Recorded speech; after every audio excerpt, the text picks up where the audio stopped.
Well, I think there are three areas that we need to look at when it comes to the usage of AI and the threats that it poses to cybersecurity. First area is that AI is now able to process information and data en masse very quickly, very succinctly, very accurately for the scamsters and fraudsters out there. So what took a person or a group of people days, right, to individually read through, process, to see what potential scams and opportunities out there can now be completed in a matter of seconds or minutes for them to figure out what are the patterns that you are seeing from data. What are the patterns that they're seeing from emails that they are receiving or you're sending out, right? So very quickly they can use this information to craft various new typologies of scams, which they can then try, repeat over and over again until you fall for one. Because scams are basically many attempts at doing different typologies, and hopefully one day, when you're least expecting it, your corporation or your company could fall prey to one of them, right?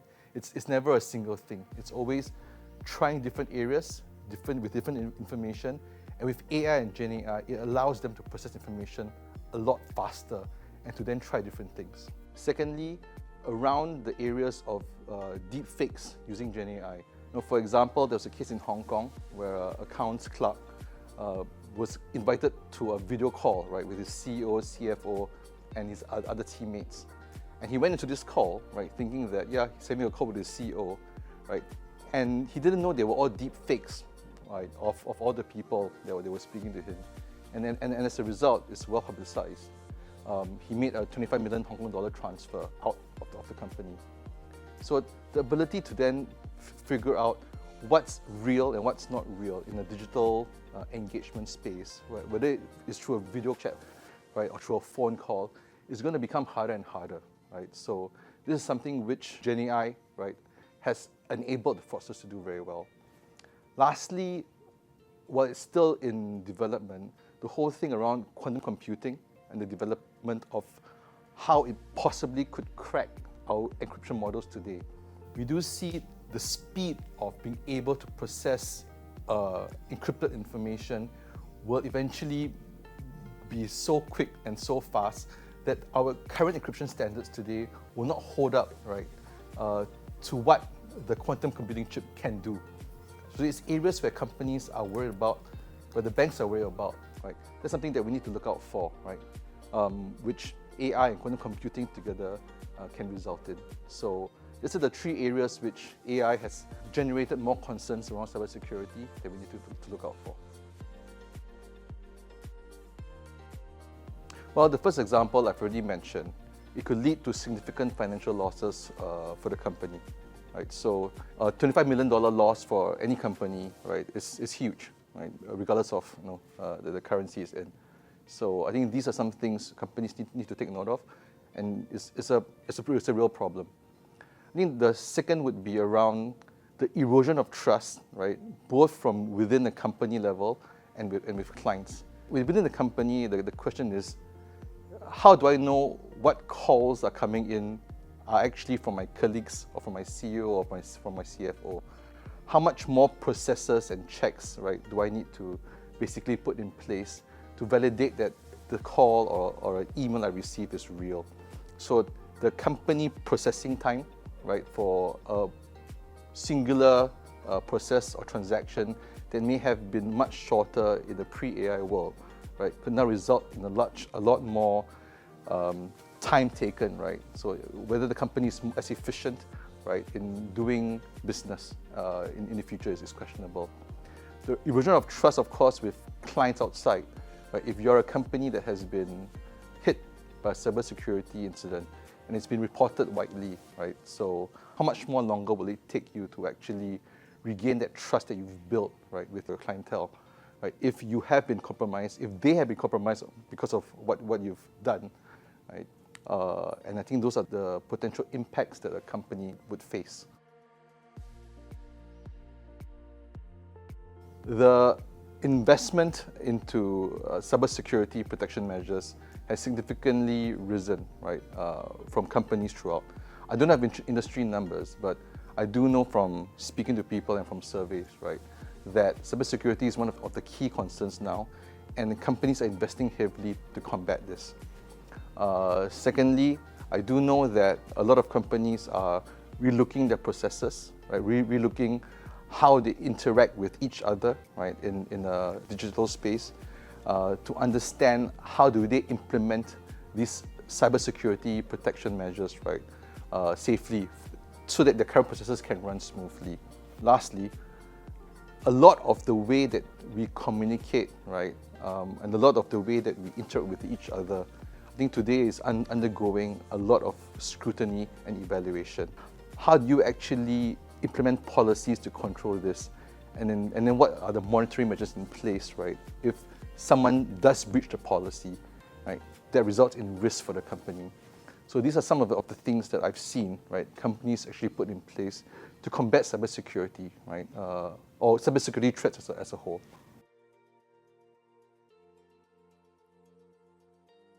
So what I've seen a lot of companies do, right, is to start investing in the following measures, right.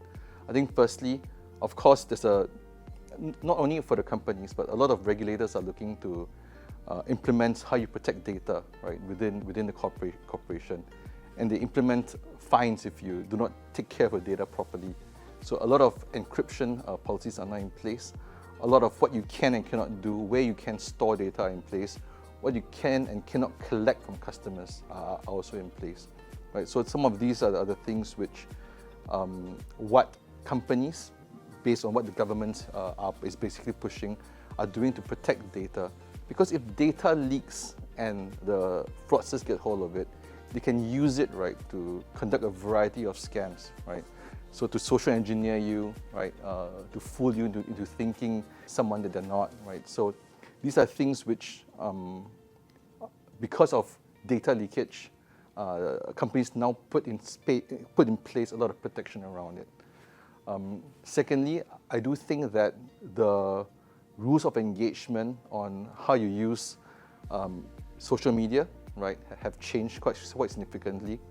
What you can share, right, on social media app or social media tool, or communication tool on your phone is now governed a lot more strictly. I do think that it used to be a realm which only the banks were more particular about. But as we go forward, right, I do believe that a lot of the larger corporations are taking a much more serious look, right, at what they use social media for, how they protect the whole space around that.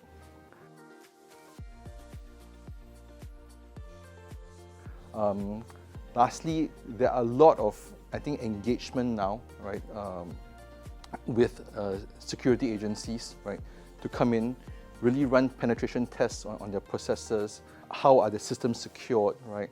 Are they being protected from the various ways which hackers can come in, right? Both from a digital and infrastructure space and also a process space, right?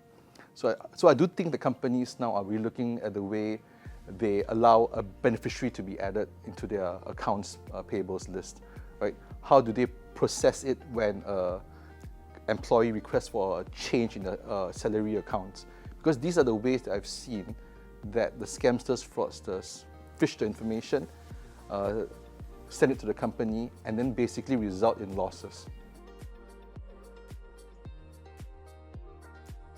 Right? So it's no longer so much account takeover or less of a ransomware that we're seeing. I'm not saying it doesn't happen, but the more successful scams now are those which, what we call authorized scams, the ones which the fraudsters make you believe that the payment that you're making to them is real, right? Whether it's paying for your supplies, whether it's paying an employee's pay, whether it's remitting something for a business transaction. All these things, if you believe you're doing it to a real person, to a real corporate, is actually those that are more successful. So an example is that last year, in some of our locations, the biggest fraud actually was nothing too technological, right? What fraudsters did was that they were basically able to go through lists of companies very quickly, identify what were their lines of business, and then give them a call, right, pretending that they were from a school. So for example, I'll say I'm from ABC school, needing to do a whole paint job for my school, right? And the painting company will say, oh, sure, right? This is my quote for your school. And then the fraudsters will reply with, no problem, but you need to buy paint from this particular company in this country, right? So then you keep pressurizing you to buy the paint, and when you buy the paint, right, then they'll disappear.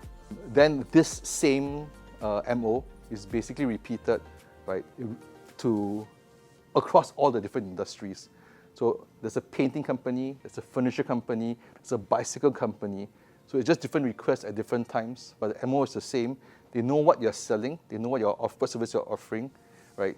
They pressure you into adding on a service which you actually don't do or need to pay for, and then they fraud you with the money, right? And with that, they were very successful, right? So as we look even at, so Gen AI would basically allow, or AI basically allowed the scamsters, fraudsters to now access information very quickly, summarize it very quickly, right, and then figure out what to do. And for these, there's not much cyber security that you can put in. It's more an examination of your processes, bringing someone in to look at how you do things, right? And if you are a smaller company that cannot afford to employ an external security agency, then you need to be made aware of these things, right? You make your staff aware of these things themselves so that you can react to it. So for companies which I suppose are smaller, that cannot afford to employ large security companies to do a penetration test or check the processes, I think there's some basic ABCs that you can follow, right? The firstly, double check any requests that you receive over email, right, on whether or not it's true. If an employee asks you to change their account number for payroll, if a supplier asks you to edit an account number because they have changed their bank account over email, call them back. Ask whether or not it's really true, right? Double check, and if it is, fine. If it isn't, then you know that you've been hit by some sort of scam. I think that's the simplest thing that any company that cannot afford to make processes, investment in cybersecurity, right, can do, right? Because it's something easy to implement, right, that all the staff can follow. Next, look through all your processes, right? Understand what happens, right, when you receive a particular request, right? See if there are any gaps, see if it can be full or fake, right? Like at DBS now, we publish, without naming the companies, all the various types of scams that are happening on our website, right? So you as a corporate, right, can go inside, read about what's happening, stay updated. If you see a particular modus operandi hitting you, you can identify it and quickly stop it. Again, it's public information, there's nothing secret about it, right? You learn from the experience of other people that have been scammed. Now, if you're a large company, then of course, I think put into place investments into penetration tests, right? Investments into also reviewing your processes, right? And you may need external agency to come in to go through your multiple things that you do across your organization to see whether there are any areas which are prone to attacks or to scams. Because it only takes a single loophole, right, or a single gap, right, for the scamsters to identify, right? So these people are sitting in scam centers, right, around the world, doing nothing but thinking about what sort of attack, what sort of scam could they think up next, right, to really make the corporate, right, lose money or be vulnerable, right? So this is their full-time job, and this is not your full-time job. So if it's not your full-time job, of course, you are more likely to fall prey to them. So engage people who is their full-time job to think of such things, right? To think about it, how to protect you as a corporation, and really invest in the capability, right? Yes, it may cost a bit of investment to do it, but something like this could save you millions of dollars in the future, right? So for a large corporate with the resources, go about and do that, right? And really evaluate your processes and your infrastructure to see what are the areas which could be vulnerable for attacks.